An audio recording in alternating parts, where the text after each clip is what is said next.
하나님 아버지 감사합니다. 오늘도 여전히 우리가 행복하기를 원하시는 하나님, 오늘도 말씀을 통하여 행복을 우리가 찾고 그 행복에 젖어드는 저희들 되게 하여 주시옵소서. 호산나 성가대 찬양을 아름답게 받으시고 부족한 종을 통하여 주님의 말씀이 잘 전달되게 하나님의 은혜를 베풀어 주시옵소서. 하나님, 이렇게 꽁꽁 얼어붙은 강추위에도 예배당에 오신 귀한 분들 주님의 따뜻한 품으로 안아주시기를 바랍니다. 비참한 말걸음들을 채촉하여 주시옵소서. 예수님의 이름으로 기도 올렸나이다. 아멘. 온 땅이 그리고 온 대지가 꽁꽁 얼어붙은 강추위에도 오늘 예배에 오신 여러분들을 주님의 이름으로 축복합니다. 우리 옆 사람 보고 인사 좀 합시다. 주님의 이름으로 축복합니다. 축복합니다. 축복합니다. 예. 저는 50권이 넘는 산문집 목회에 관한 서적들을 냈고 13권의 시집을 냈습니다. 난생 처음으로 지난 목요일에 강남 세빛섬에서 북콘서트를 하였습니다. 난생 처음으로 제가 세빛섬을 처음 가봤어요. 그리고 이 북콘서트 제가 하자고 하는 게 아니라 샘터사에서 김성우 사장님이 하자고. 여러분, 저는 또 약속 잘 지키는 사람이잖아요. 쉽게 약속하고 어렵게 지켰죠. 샘터사에서 딱 보더니 이거 너무 좋습니다. 이거 베스트감입니다. 또 그러면 거기에 그 저자는 또 그 소리가 굉장히 좋잖아요. 이거 북콘서트 하십시다. 베스트셀러로 만들어 봅시다. 저는 북콘서트 한번 해본 적이 없어요. 저는 아직까지 해본 적이 없습니다.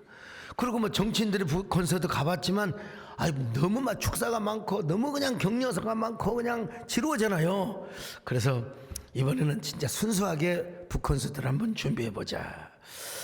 그래서 이제 샘터사가 주관하는 걸로 하고, 실제적으로는 우리 교회가 다 후원을 하고 지원을 하고 모든 멤버가 100% 저희 교인들이었습니다. 신앙송에서부터 또 제시를 작곡한 노래가 있었고요. 처음에 우리 뮤지컬 드라큘라의 주인공인 우리 이명숙 전사의 아들이죠, 박은석 형제가 아주 멋지게 테이프를 끊어 주었습니다. 그리고 이제 김종애 교수님이 주관을 하시고 정호성 시인과 저와의 콘서트 시간을 가졌지요. 연말이기 때문에 외부 손님 전혀 초청하지 않았습니다. 그러나 어떻게 알고 사람들이 또 왔는지, 그런 사람들 때문에 자리가 비좁아서 바깥에서 모니터로 보는 성도들이 많았다고 합니다. 참으로 제가 봐도 참 뭉클한 콘서트였습니다. 특별히 이 시대의 최고의 시인이신 정호성 시인, 대중적으로 할 것 없이 문학적으로 최고의 경지에 계시는 우리 정호성 시인과 또 김종희 교수님과 저와 함께 토크를 해준 그 자리는 저 인생의 어쩌면 클라이막스처럼 느껴졌는지도 모릅니다. 긴장되고 짜릿한 순간이었습니다. 북콘서트가 끝나고 나니까 참 잘했네, 고생을 해도 하긴 잘했네, 그런 생각이 들었습니다. 그 샘터사 우리 김성우 사장님이 참 고마운 마음이 들었고, 외부에서 오신 손님들과 참여한 성도들에게 너무나 감사한 마음이 들었습니다. 이번에는 여러분 정치인 한 명도 초청하지 않았습니다. 사실 우리 남진 장로님 모실까 하려다가 거기서 또 대종가에 부를 수도 없고요. 교계 유명한 지도자들 축사 영상 하나도 여러분 제가 받지 않았습니다. 그런데도 용인시장 이상일 시장님은 비서실장을 보내가지고 또 책을 구해가지고 또 크리스찬 직원들에게 선물로 나누어졌다는 얘기를 제가 들었어요. 참 고맙구나, 감사하구나, 그런 마음을 가졌습니다. 아무튼 순수한 북콘서트였습니다. 북콘서트를 하고 나서 나름 행복한 마음이 들었습니다. 내가 이런 호사를 누려도 되는가, 누려하라고 하지만 내가 이 문학적 예술적 호사를 누려도 되는가. 나는 평생 하나님만 영광 돌리고 하나님의 이름만 앞세워왔던 삶을 살아왔지 않습니까? 그런데 오늘 성경에 보니까 이거 역시 하나님이 주시는 행복이라고 말씀을 하는 거예요. 자, 전도서 8장 15절을 같이 보십니다. 시작. 이에 내가 희락을 찬양하노니 이는 사람이 먹고 마시고 즐거워하는 것보다 더 나은 것이 해 아래는 없음이라. 하나님이 사람을 해 아래에서 살게 하신 날 동안 수고하는 일 중에 그러한 일이 그와 함께 있을 것이니라. 자, 전도자가 무엇을 찬양하고 있습니까? 하나님이 주신 희락과 기쁨, 행복을 찬양하고 있어요. 근데 어떨 때 사람이 행복하고 기쁘냐? 잘 먹고, 그리고 또 잘 마시고 잘 자고, 이것이 인생의 안녕이라는 겁니다. 평강이라는 것입니다. 예수 그리스도 안에서 하고 싶은 일을 하고 사는 것이에요. 물론 이 모든 것은 하나님이 허락하신 일이어야 하고, 그리고 하나님 안에서 이루어져야 되는 일이어야 되겠지만요, 그렇지만 분명한 것은 이것이 우리가 해 아래에서 사는 날 동안 먹고 마시고 그리고 즐기는 것, 참 이게 하나님의 주시는 행복이고 축복이라는 것입니다. 여러분, 살아가면서 행복하시기를 바랍니다. 오늘 점심도 맛있게 드시기를 바랍니다. 아이 뭐 입맛이 없고 뭐 짠니 싱겁니, 여러분 뭐든지 감사하게 먹고, 여러분 잘 주무시고, 여러분 잘 마시고 행복하게 사시기를 바랍니다. 여러분의 삶의 현장에서 이런 희락과 기쁨이 넘치시기를 축원합니다. 이것이 행복이라고 세상은 알 수 없는 하나님의 섭, 이것이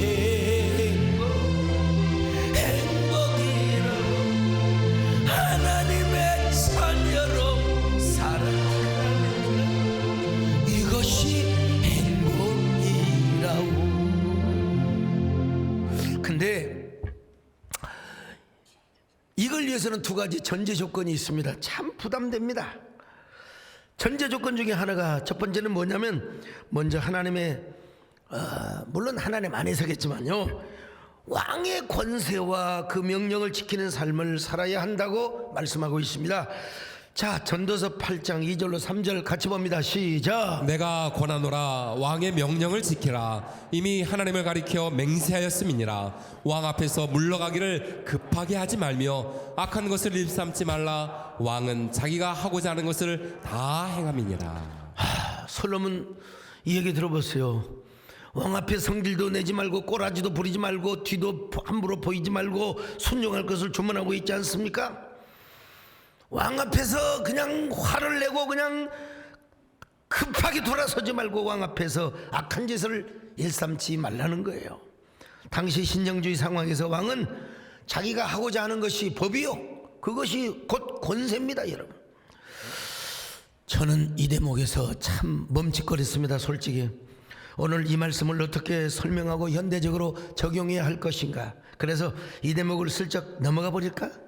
에이, 이 대목은 내가 언급하고 지나가 버릴까? 이런 생각도 했습니다. 여러분, 내가 정말 30수년 목회하면서 설교하기가 참 부담스러운 게, 진짜 설교하기 싫었다니까, 이 본문 가지고 솔직히 말해서. 그러나 하나님의 종이 되어가지고 어떻게 그냥 지나칠 수가 있느냐는 말입니다. 어떻게 하나님의 말씀을 무시하고 그냥 지나갈 수가 있느냐는 말입니다. 오늘 본문은 분명히 왕의 명령을 지키는 자는 불행을 겪지 않을 것이며 지혜로운 사람은 왕의 명령을 잘 듣고 행하며 어떤 일에도 악한 일을 꾀하지 않는다고 하였습니다. 잘못하면 왕의 진노로 인하여 그 사람에게 화가 임할 수 있다는 거예요. 이런 신앙을 가진 사람이 누구였습니까? 다윗 왕이었습니다. 다윗이 보기에도 사울은 엉터리 같은 왕이었습니다. 엉터리 같은 왕을 넘어서 미친 인간이었습니다. 이거 정신병이요. 이 정신질환 있고 이 사탄에게 씌어갖고 있는 사람 끌어내야 마땅합니다. 인간적으로. 그러니까 이 사울은 백성의 민생을 챙기지 않고 맨날 정적 다윗만 죽이려고 그냥 혈안이 급급했어요. 근데 다윗에게는 사울을 죽일 수 있는 기회가 두 번이나 왔어요. 그냥 죽이면 되는 거예요. 그냥 누워있는 또 똥을 싸는 그 사람 뒤에서 그냥 칼만 꽂으면 되는 겁니다. 그래도 다윗은 사울을 죽이지 않았습니다. 하나님께 기름 부음 받은 자를, 하나님이 세우신 왕을 내가 어떻게 죽일 수가 있느냐는 것입니다. 다윗은 자신의 사월을 죽이지 않아도 하나님이 드시면 전쟁터에 나가서 죽든지 다른 사람에 의해서 하나님의 심판을 받게 될 것이라고 확신을 하였습니다. 우리 성경 한번 확인해 볼까요? 사무엘상 26장 9절로 11절 시작. 다윗이 아비새에게 이르되 죽이지 말라. 누구든지 손을 들어 여호와의 기름 부음 받은 자를 치면 죄가 없겠느냐 하고, 다윗이 또 이르되 여호와께서 살아계심을 두고 맹세하노니 여호와께서 그를 치시리니 혹은 죽을 날이 이르거나 또는 전장에 나가서 망하리라. 내가 손을 들어 여호와의 기름 부음 받은 자를 치는 것을 여호와께서 금하시나니. 이건 다윗은 자신의 소신이 아니라 신앙의 원칙이었습니다. 여러분, 신앙의 원칙. 아마 여러분 중에 독일의 신학자 본헤퍼라는 신학자를 모르는 사람이 없을 거예요. 한동안 떠들썩 얼마나 우리 국민들의 그 귀 속에 익히 들렸던 사람 아닙니까? 그는 히틀러가 유대인을 600만 명이나 죽는 것을 볼 수가 없었습니다. 또한 목사들만 해도 수만 명을 죽였어요. 목사들을 말 안 듣는다고 죽였어요. 이때 본헤퍼는 아주 행동주의적이고 실천적 영성으로 가득 찼습니다. 이러한 때에 하나님의 백성들은 밤낮 기도만 하고 있어서야 되겠는가? 죽은 자들을 위로하고 장례식이나 치러주는 것이 목회는 말인가? 어떻게 저런 미치광이에게 운전대를 맡길 수 있단 말인가? 그는 깊은 고민에 빠졌어요. 그러다가 결단을 합니다. 미친 자에게 운전대를 맡길 수가 없다. 저는 미친 히틀러는 반드시 죽여야 한다. 그러면서 히틀러 암살 계획을 세웠습니다. 본헤퍼는 히틀러 암살을 합리화하기 위해서 다음과 같은 비유를 듭니다. 어느 버스 운전사가 술에 만취해서 사람들을 막 치고 다니면서 그런 모습을 볼 때 목사는 어떻게 해야 된단 말인가? 죽은 사람을 연민하여 주고 장례식 집전이나 해주는 것이 목사의 사명인가? 이런 상황에서 목사의 사명은 술 취한 저 운전사를 운전석에서 끌어내야 된다. 끌어내려는 것이다. 여러분, 얼마나 공감이 되는 이야기입니까? 솔직히 본헤퍼의 말은 우리의 경험이나 상식과 그리고 우리의 논리와 딱 떨어지는 내용입니다. 여러분, 얼마나 매력적이고 공감적인 내용인지도 몰라요. 그래서 한동안 우리 사회에 본헤퍼의 말이 얼마나 회자되었는지도 모릅니다. 또한 많은 국민들이 설득을 당하기도 하였습니다. 특별히 본헤퍼의 옥중서신을 보면은 이런 이야기들이 나옵니다. 악이 무제한적 폭력의 격언을 부를 때 진정한 예수의 제자는 악에 대한 저항을 통해 주님의 뒤를 따르는 것 외에 다른 대안이 없다. 그러니 기독교 신앙을 대적하면 악에 맞서 싸워야 합니다. 악의 실체를 적시하여 저항해야 합니다. 그뿐만 아니라 고난을 감내해야 할 용기까지 가져야 합니다. 하나님을 대적하는 악의 화신들 앞에서 우리 그리스도인들은 거룩한 백병전을 펼쳐야 합니다. 여러분, 얼마나 우리에게 정의감을 북돋아주는 설득력 있는 이야기입니까? 그런데 해석하게도 본헤퍼는 히틀러를 암살하지 못하고 그 계획이 발각이 되어서 자기가 먼저 처형을 당하는 불행을 겪게 됩니다. 저부터도 그렇습니다. 저 자신도 그때 성공했더라면 얼마나 좋았을까 하는 마음이 들죠. 그런 독재자는 그런 사람에 의해서 처단이 되었으면 역사가 달라졌을 것이다. 이런 아쉬움이 없는 것은 그 인간의 마음이 아닐 겁니다. 그러나 여러분, 우리가 신앙생활 하면서도 이런 일을 맞닥뜨릴 때가 있습니다. 지난주간에 어떤 분과 잠시 면담할 기회가 있었는데 그분이 저에게 목사님, 서울의 봄이라는 영화를 보셨습니까? 나 시간이 없어 못 봤습니다. 그러나 누가 어떤 역할을 하고 누가 어떤 스토리, 장태환 사령관 주인공을 한 거 내가 다 잘 알고 있습니다. 그랬더니 목사님, 그 영화 꼭 보셔야 됩니다. 그 영화 보셔야 됩니다. 거기 장태환 사령관이 주연으로 나오는 영화, 목사님, 제가 저의 삶의 철학과 소신이 뭔 줄 아십니까? 저는 장태환 사령관처럼 사는 것이 저의 소신이고 저의 신념입니다. 제가 그랬죠. 집사님의 올곧고 정의로운 마음을 나는 높이 평가합니다.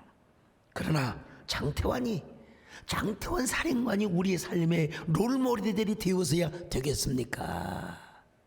예수님이 우리의 삶의 롤 모델이 되어야지요. 동의하시면 아멘합니다.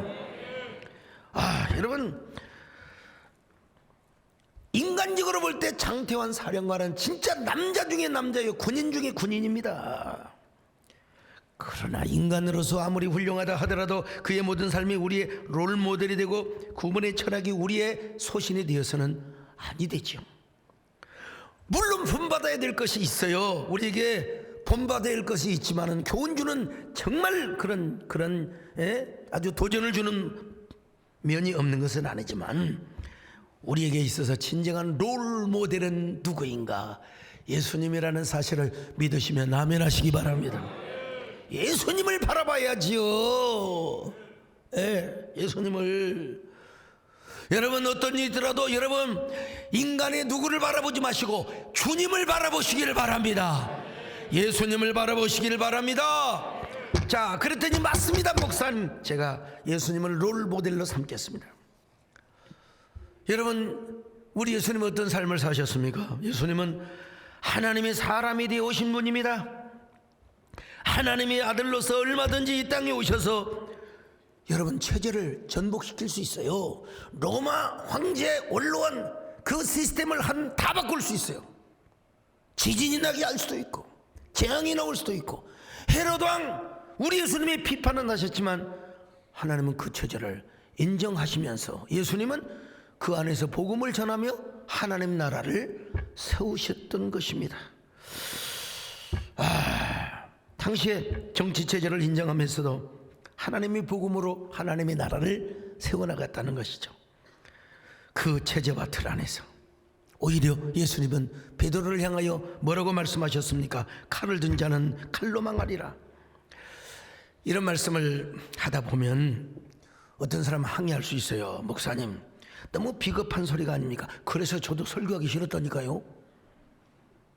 저도 구약 선지자들은 얼마나 왕을 향하여 책망을 하고, 맞습니다 여러분.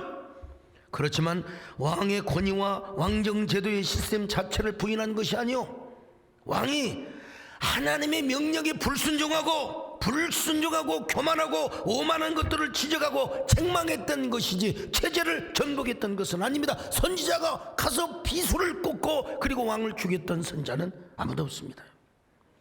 왕의 권위를 인정하면서도 그 권위에 도전하지 않고 하나님의 뜻 바깥에서 하나님께 불순종한 그 왕을 책망하였죠. 쓴소리를 하였죠. 사도 바울도 마찬가지입니다. 로마서 13장에서 위로부터 나온 권력에 복종하라고 했지 않습니까? 하나님이 세우셨기 때문이라는 거예요. 로마서 13장 1절입니다. 시작. 각 사람은 위에 있는 권세들에게 복종하라. 권세는 하나님으로부터 나지 않음이 없나니 모든 권세는 다 하나님께서 정하신 바라. 그분입니까? 디모데 전서 2장 1절로 2절에서는 또 이렇게 말씀합니다. 같이 봅니다. 시작. 그러므로 내가 첫째로 권하노니 모든 사람을 위하여 간구와 기도와 도고와 감사를 하되 임금들과 높은 지위에 있는 모든 사람을 위하여 하라. 이는 우리가 모든 경건과 단정함으로 고요하고 평안한 생활을 하려 함이라. 자, 여러분, 사도 바울도 사실 그랬습니다. 어떤 상황 속에서도 유대인 왕이나 그리고 로마 황제를 암살할 계획을 한 번도 가져본 적이 없었습니다. 악한 왕이 되었건 선한 왕이 되었건 하나님이 세우신 왕이고 하나님의 대리 통치자로 여겼기 때문에 그렇습니다. 시간이 흘렀습니다. 어거스틴과 칼빈도 교회와 국가의 관계에서 국가라는 기관은 하나님의 세상의 통치 대리 기관으로 보았습니다. 그래서 국가에 복종하는 것은 하나님의 다스림과 권위에 복종하는 것으로 여겼습니다. 물론 국가가 불의의 권력을 행할 경우에는 맹목적으로 죄악 자체까지 복종하라고 언급하지는 절대로 않습니다. 그러한 죄 자체는 불복종의 가능성을 언급하였죠. 그래서 주기철 목사님은 신사참배를 거부하여 그 무수한 고통을 당하였고, 오늘날 우리도 여러분 포괄적 차별금지법을 여러분 우리가 생명을 다하여 순교적 각오를 가지고 여러분 막아내 왔지 않습니까? 근데 이렇게 하면서 우리에게 중요한 건 뭐냐? 암살적 기도보다는 더 중요한 것은 하나님의 복음을 가지고 하나님의 나라를 세워가는 것입니다. 그러면서도 비록 악한 정보를 할지라도 내 자신의 힘으로 체제 전복을 하려는 시도를 하는 것보다는 우리가 먼저 하나님께 기도하고 하나님의 뜻을 분별하며 그리고 하나님의 심판을 우리가 기다릴 필요가 있다는 것이죠. 여러분 실망스러운 생각이 드시지 않습니까? 그러나 여러분 다시 묻습니다. 인간이 세운 설득력 있는 논리와 이론과 상식을 따르는 게 맞습니까? 아니면 성경의 교훈을 따르는 게 맞습니까? 물론 하나님께서는 악을 미워하십니다. 우리 예수님도 악을 미워하세요. 그러므로 우리는 악과 싸워야 합니다. 그러나 그 악과 싸우는 것은 신앙적인 싸움이고 영적인 싸움이지, 누군가를 죽이고 누군가를 암살하며 싸우라는 말은 성경에 언급하지 않습니다. 물론 전도서를 기록할 때 솔로몬은 왕정제도의 배경에서 기록한 것도 사실입니다.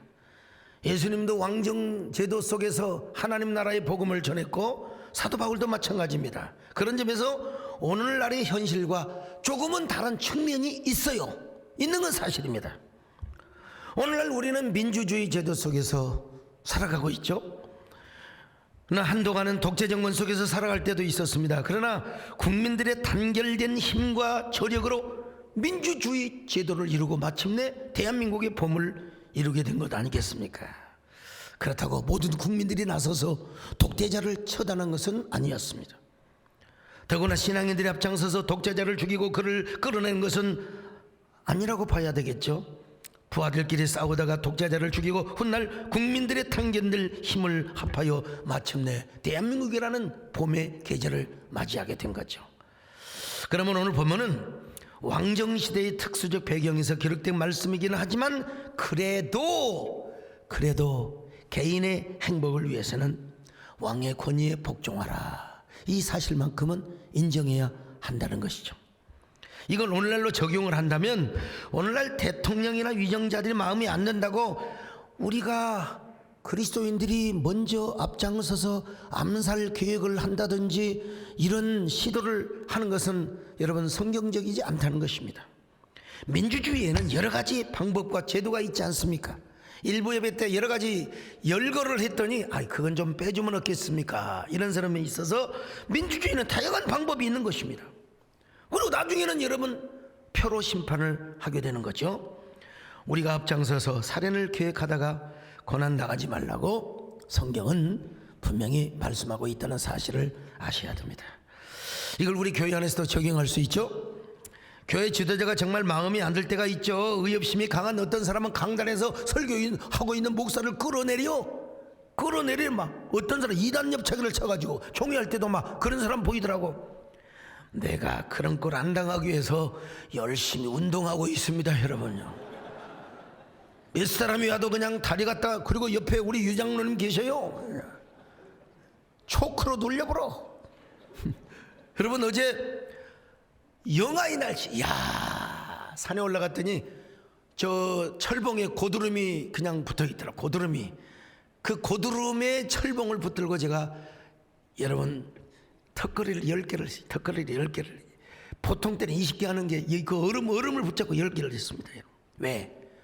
끌어내리지 그거 안 당하려고 여러분 말이죠. 여러분 그런 사람들 치고 잘 되는 사람 하나도 없어요. 다 지가 지푸레 죽습니다. 하나님의 심판을 가혹하게 받아요.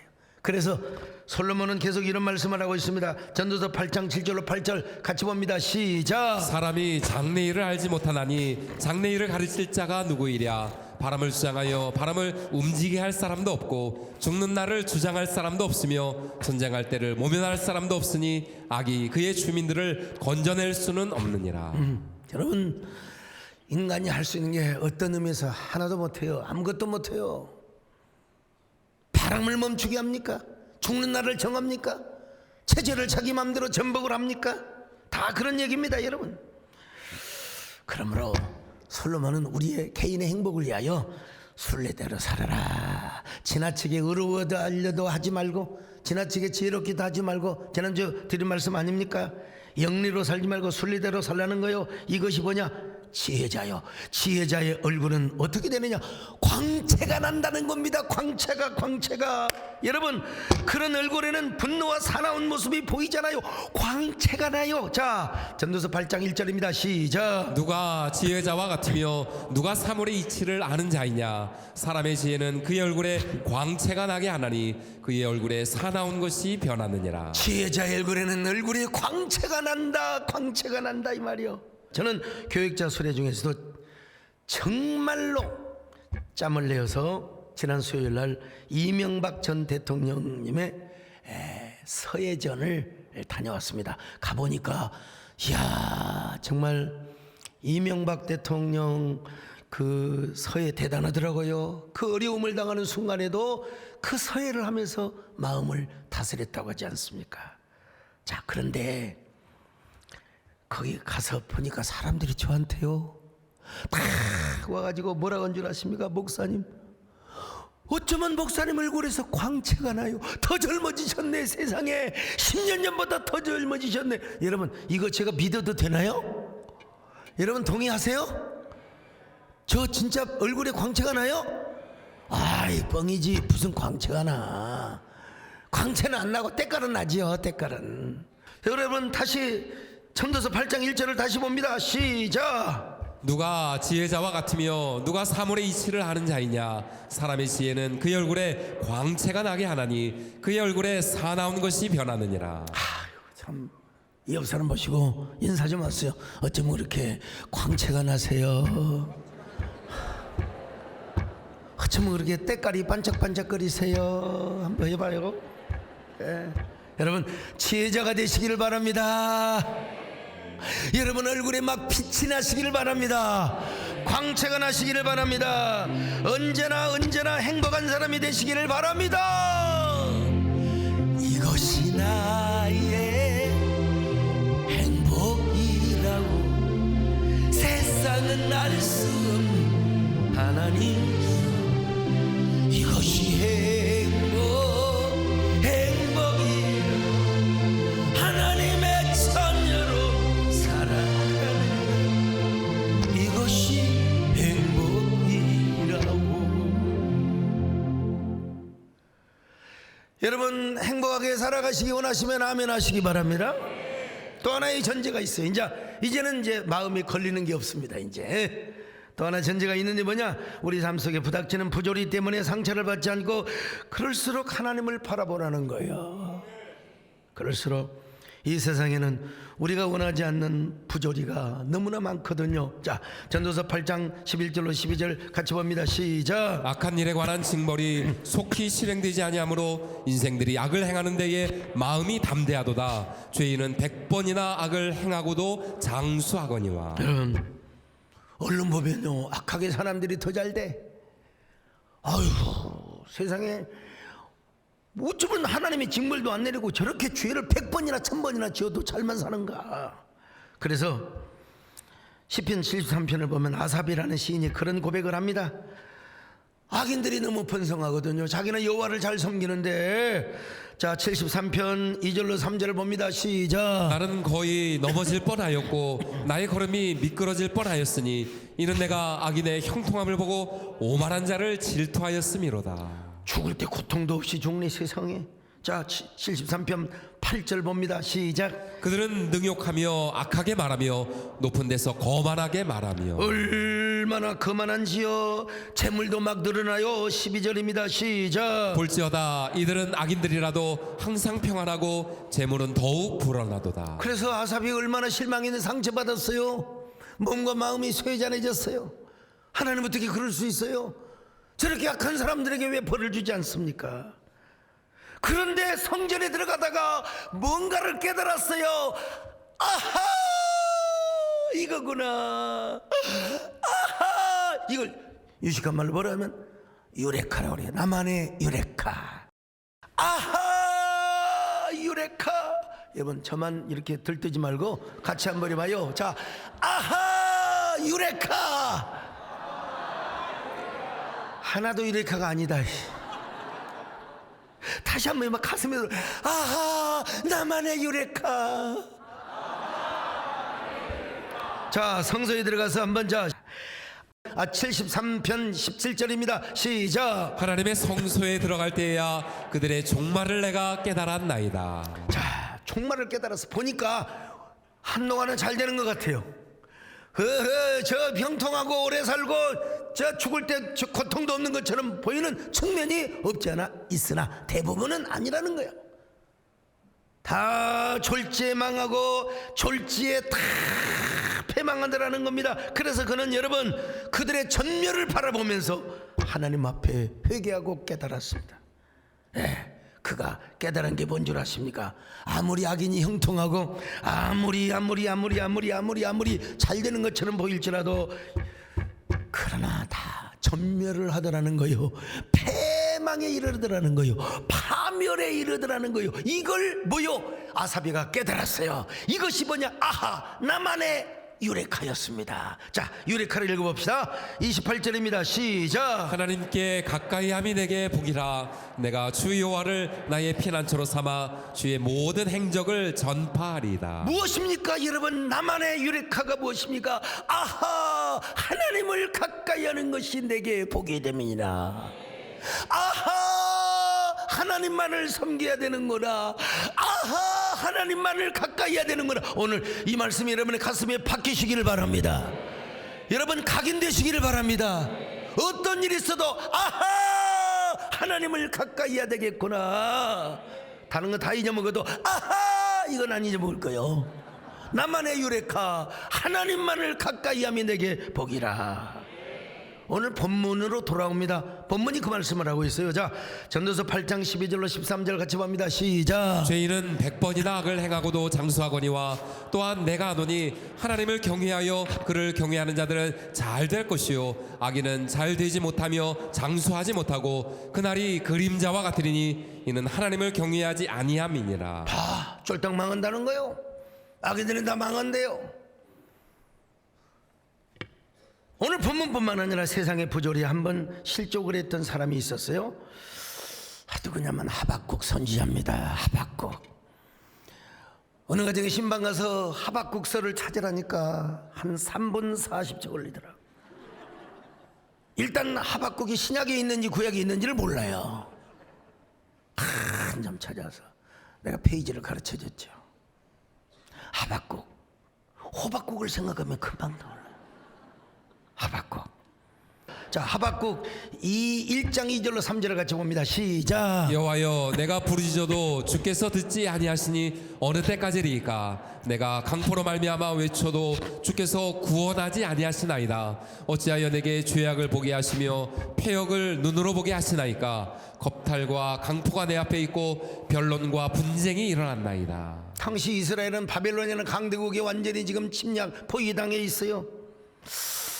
그래 이제 조금 있으면 약탈을 당하고 이제 재물을 빼앗기고 이제 나라가 망하고 성이 무너지고 그러면 성전도 무너질 거예요. 그러면 하나님 우리는 어디서 예배를 본단 말입니까? 어디서 예배를 드린단 말입니까? 하나님이 살아계신다면은 도대체 저 악인들을 왜 그냥 둔단 말입니까? 그렇지만 하박국 선지자가 여러분 하나님의 성전에 들어가서 아하 하고 또 여러분 나만의 유레카 하박국의 유레카를 깨닫게 됩니다. 바로 그것은 무엇이냐? 오늘 한번 읽어볼까요? 하박국 2장 4절입니다. 시작. 보라, 그의 마음은 교만하며 그 속에서 정직하지 못하나 의인은 그의 믿음으로 말미암아 살리라. 그래, 믿음으로 말미암아 살리라. 할렐루야. 뭐 세상이 요란하고 별짓거리 다 있어도 의인은 오직 믿음으로 말미암아 살리라. 이것이 하박국이 깨달았던 나만의 유레카였습니다. 믿음으로 살리라. 믿음으로 사시기를 축원합니다. 그뿐입니까 여러분? 여호와로 말미암아 기뻐하고 즐거워하고 감사하라고 말씀하지 않습니까? 하박국 3장 18절입니다. 시작. 나는 여호와로 말미암아 즐거워하며 나의 구원의 하나님으로 말미암아 기뻐하리로다. 그러니까 여러분 아무리 뭐 세월이 어떻게 흐르고 뭐 정치가 어떻고 정권이 어떻고 저떻고 해도 우리는 너무 한탄할 필요가 없어요. 여러분 우리가 바라보아야 할 분이 계십니다. 그분이 바로 누구냐? 하나님이라는 사실입니다. 여러분 그분 때문에 우리는 슬퍼하지 않습니다. 한탄하지 않습니다. 소망을 갖습니다. 기뻐합니다. 여러분, 악인진 득세하고 불법이 아무리 가득하다 할지라도 여러분, 우리는 원망하거나 실족할 이유가 없습니다. 잠 못 이룰 이유가 없어요. 그런 것 가지고. 여러분, 왜 요즘 세상에 좋은 소면제도 있고 그런데 왜 잠을 안 자요? 밤이면 잠을 자야지. 여러분, 전도서 8장 16절 같이 봅니다. 시작. 내가 마음을 다하여 지혜를 알고자 하며 세상에서 행해지는 일을 보았는데 밤낮으로 자지 못하는 자도 있도다. 못 자는 사람 없어요. 우리 교회 집사님 남편은 워낙 술을 좋아해요. 워낙 술을 좋아해요. 얼마나 술을 좋아하는지. 근데 꼭 술집에 가서 마시, 집에서 마십니다. 집에서. 술만 드시면 술이 취해가지고 뭐라고 하는 줄 아세요? 아유, 우리 손 목사님은 건강하셔야 되는데 어찌하스게 우리 목사님 건강해야 되는데 그러고 잠을 안 자고. 아니, 술을 드시면 잠을 주무셔야지 왜 손 목사 걱정을 해요? 우리 목사님 잘 자야 되는데. 저는 이런 말씀 앞에 참 이따금씩 임하는 불면증, 아이고 이거 아무 쓰잘데기 없는 이야기구나. 우리가 아무리 지혜가 있어도 내일 일을 몰라요. 잠 못 자면 걱정할 필요가 없다는 거예요.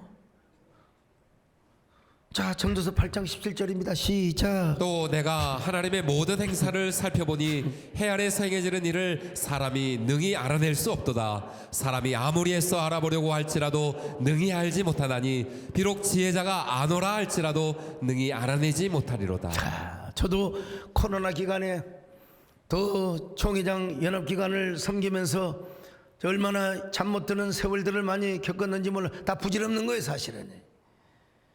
우리 교회 어느 집사님은 2초 커트 하나 둘 하면 코가 버린대요. 그냥. 정말 어떻게 3초도 아니고 2초 컷이에요. 근데 그분한테 기도해달라고 그랬어. 아까 2부 예배 때. 일단 2초는 그만두고 한 2분 만에 좀 잠들게 해달라고 오늘 악수하면서 그런 얘기를 나눴습니다만은, 연합기관 하나 하는 것도 인력으로 되는 게 아니요. 이제 구조가 다 맞춰가고 있습니다. 그렇게 원했던 구조 제가 뿌려놓았고 정서적인 하나가 이루어졌으며 마지막 구조화 시스템은 내년에 그것도 아마 봄 안에 이루어지게 될 겁니다. 사람이 그 인력으로 되는 게 아니요. 그리고 내일 일을 우리가 알지 못합니다. 다 하나님이 정하신 때가 있는 겁니다. 뿌린 자가 있고 거둔 자가 있으며 심을 때가 있으면 날 때가 있고요. 뿌릴 때가 있으면 거둘 때가 있는 겁니다, 여러분. 그러니까 우리가 뭐냐? 너무 그런 거 이제 스트레스 받지 말고 좀 행복하게 살라는 거예요. 좀 누리며 살라는 거예요. 누리며 살라는 거예요. 자, 전도서 8장 15절 시작. 이에 내가 희락을 찬양하노니 이는 사람이 먹고 마시고 즐거워하는 것보다 더 나은 것이 해 아래는 없습니다. 하나님이 사람을 해 아래서 살게 하신 날 동안 수고하는 일 중에 그러한 일이 그와 함께 있을 것이니라. 많은 분들이요, 기독교를 금욕주의적 종교로 생각을 해요. 그런 부분이 일면 없는 건 아닙니다. 그래서 수도원적 영성이 있어요. 또 다른 종교가, 모든 종교는 전부 힌두교를 비롯해서 그냥 고행, 참선, 수행을 해야만이 다시 인간으로 태어난다고 말이지. 에이 참, 여러분, 우리는 진정한 진리가 성령인 줄로 믿습니다. 하나님이 누리라고 하잖아요. 하나님이 행복을 누리며 살래요. 그렇다고 지옥 가는 게 아니요. 하나님 주신 것은 누릴 수 있어야 돼요. 누리다가 천국 가면 얼마나 좋습니까? 근데 우리 인생 자체를 누리라 그 말은 아니죠. 성경 전반을 볼 때 하나님으로 인하여 누리는 즐거움, 하나님 때문에 누리는 행복, 하나님으로 말미암아 누리는 이런 희락. 그래서 로마서 5장 2절에도 이렇게 말씀합니다. 자, 같이 읽습니다. 시작. 또한 그로 말미암아 우리가 믿음으로 서 있는 이 은혜에 들어감을 얻었으며 하나님의 영광을 바라고 즐거워하느니라. 여러분, 그러므로 여러분은 예수 그리스도 안에서 인생의 풍요를 누리시기를 바랍니다. 하나님이 주시는 즐거움과 기쁨과 행복을 누리며 사시기를 바랍니다. 특별히 여러분 연말연시에 하나님의 은혜가 있기를 바랍니다. 절대로 사고 없기를 바라고요. 여러분 뭐 눈이 와도 미끄러지지 마시기를 바랍니다. 나는 특별히 여러분 성탄절에 이런 기쁨이 여러분에게 가득하시기를 바랍니다. 화이트 크리스마스가 되었든 아니면 어떤 크리스마스가 되었건, 근데 이번 성탄절은요 월요일입니다. 월요일. 나는 주일날 예배 보고 이제 또 이제 스키장에 가서 성탄절날 크리스마스 캐롤을 들으면서 성탄절에 가서 말이요 즐거움을 누릴까, 이런 걱정이 조바심이 듭니다. 스키장에 가서 오 스키프, 오 스키프, 스키프, 오 스키프. 아셔요? 뭔 건지? 아 참, 목사님 저는 주일날 예배 드렸으니까 성탄절은요 저기 스키장에 가서 즐길 거예요. 여러분, 하나님이 사람이 되어서, 참, 하나님이 사람이 되어서 우리를 구원하시고 우리 죄 문제를 해결하시려고 이 땅에 오신 그 예수님을 오시는 그날을 우리가 경배해야 되지 않습니까? 우리만 오는 게 아니라 여러분 별들을 초청해 와야 됩니다. 할렐루야. 하나님의 사랑받는 별들을. 자, 노래 한번 할까요? 기쁘다 구주오션 만백성만지라 온전히 다 찬양하여라, 다 찬양하여라, 다 찬양하여라. 구세주 탄생했으니 다 찬양하여라. 이 세상 만물 다 화답하여라, 다 화답하여라, 다 화답하여라. 성탄의 기쁨을 누려. 성탄절에 별들로 초청받는 분들에게는 아주 귀중한 선물이 준비되어 있을 겁니다. 우리 초청 주일에 초청하지 못했던 분들, 또 우리 별과 같이 빛나야 될 분들, 우리 손잡고 같이 오셔서 성탄의 기쁨을 누릴 수 있기를 바랍니다. 특별히 연말과 연시에 정말 새해에 이 세상 최고로 행복을 누리는 저와 여러분 되시기를 주님의 이름으로 축복합니다. 이것이 행복이라 세상은 알 수 없는 하나님 손. 이것이 행복이라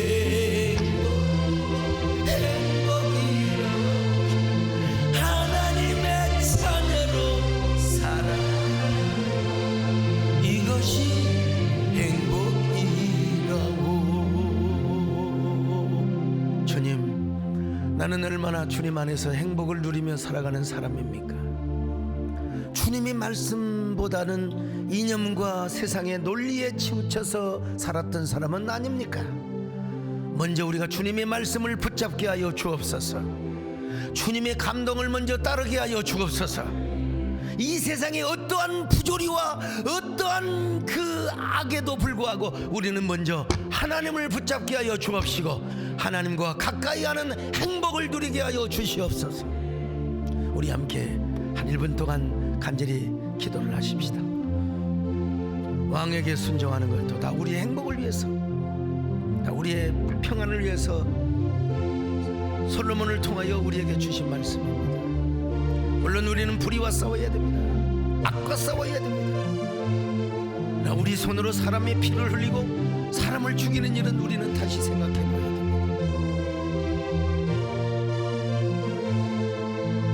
그 어떤 부조리와 그 어떠한 악 속에서도 우리는 하나님의 신실하심을 믿고 찬양해야 됩니다. 하나님을 가까이 하는 것이 우리의 복입니다. 주여, 그 복을 붙잡게 하여 주옵소서. 그 복을 따라 살게 하여 주옵소서. 이것이 우리의 행복이 되게 하여 주시옵소서. 아멘. 하나님, 우리가 하나님의 말씀을 먼저 붙잡게 하여 주시고 우리의 롤모델은 이 세상에 누구가 아니라 우리 주님이 되게 하여 주시옵소서. 아기 예수로 오신 예수님이 우리의 삶의 롤모델이 되게 하여 주시옵소서. 어떤 부조리가 판을 치고 어떤 악이 득세한다 할지라도 우리는 하나님을 먼저 바라보게 하시고 하나님과 가까워지게 하여 주시옵소서. 연말연시에 우리에게 화평과 희락과 행복과 안녕의 축복을 허락하여 주시옵소서. 예수님의 이름으로 기도드리옵나이다. 아멘.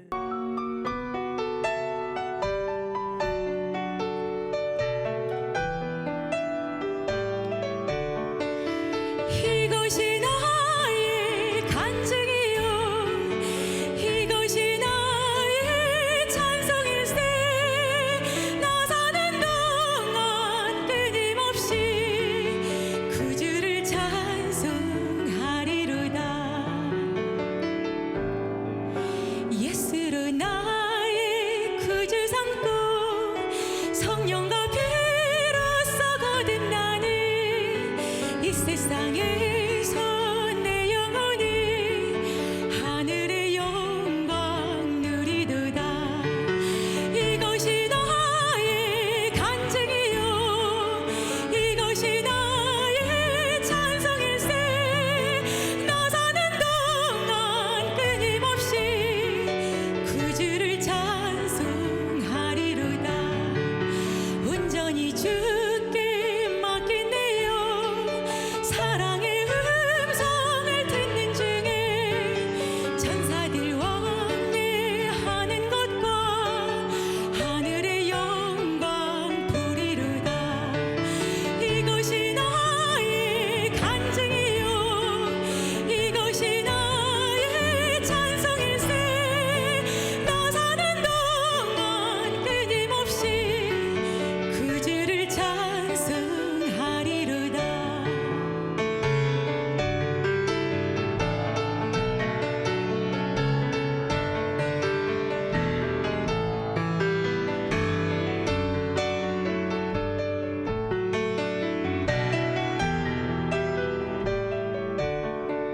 주 안의 기쁨 누림으로 마음의 풍랑이 잔잔하니 세상과 나는 간 곳 없고 구속한 주만 보이도다. 이것이 나의 간증이요 이것이 나의 찬송일세 나 사는 동안 끊임없이 그 주를 찬송하리로다.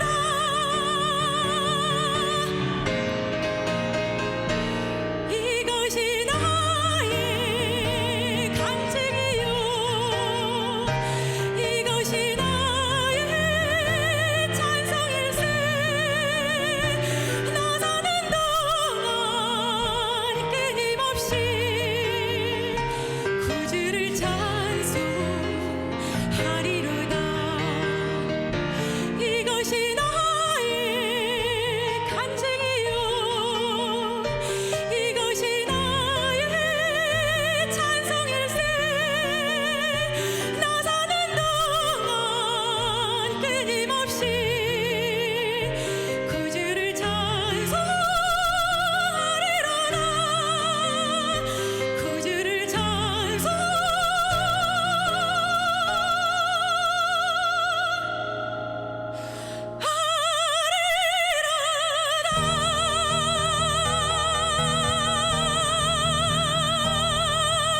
아멘.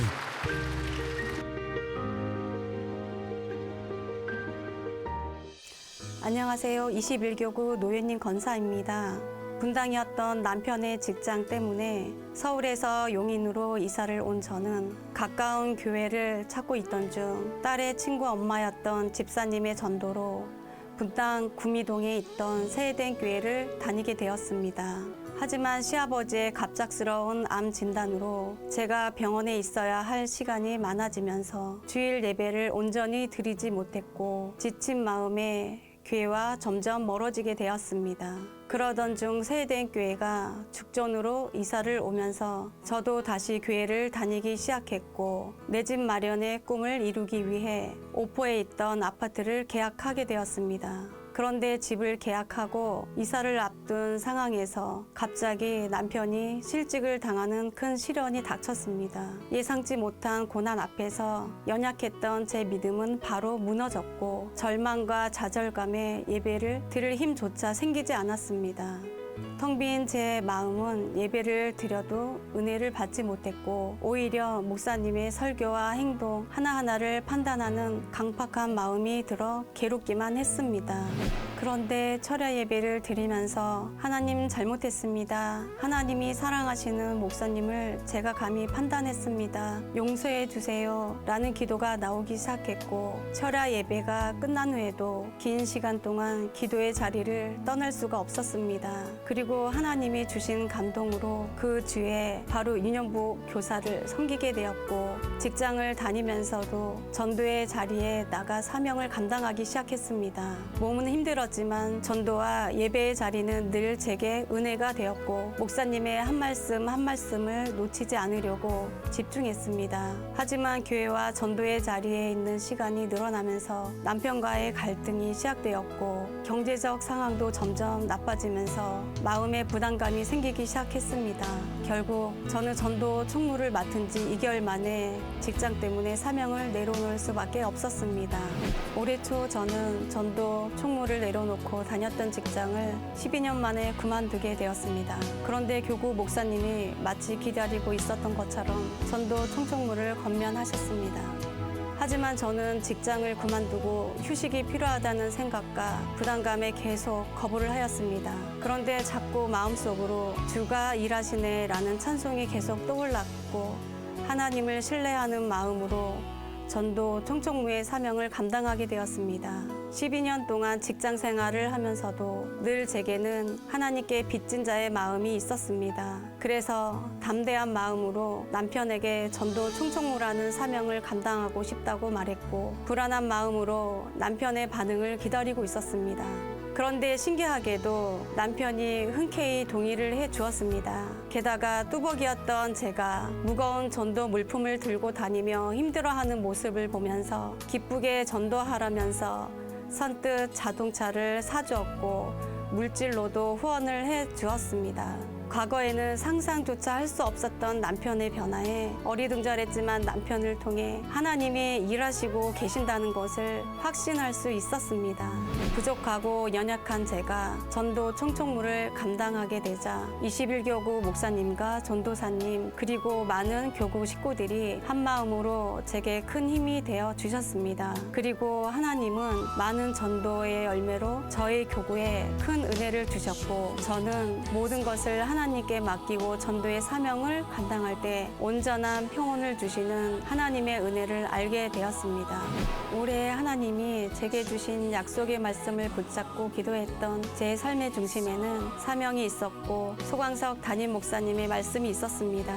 그래서 저는 2024년 하나님이 제게 주실 약속의 말씀과 사명을 기대하며 다가올 신년 축복성회를 준비하며 기도하고 있습니다. 사명을 내려놓았던 제 연약했던 믿음을 다시 사명의 자리로 인도해 주시고 합력하여 선을 이루게 해주신 하나님께 모든 영광을 올려드립니다. 감사합니다.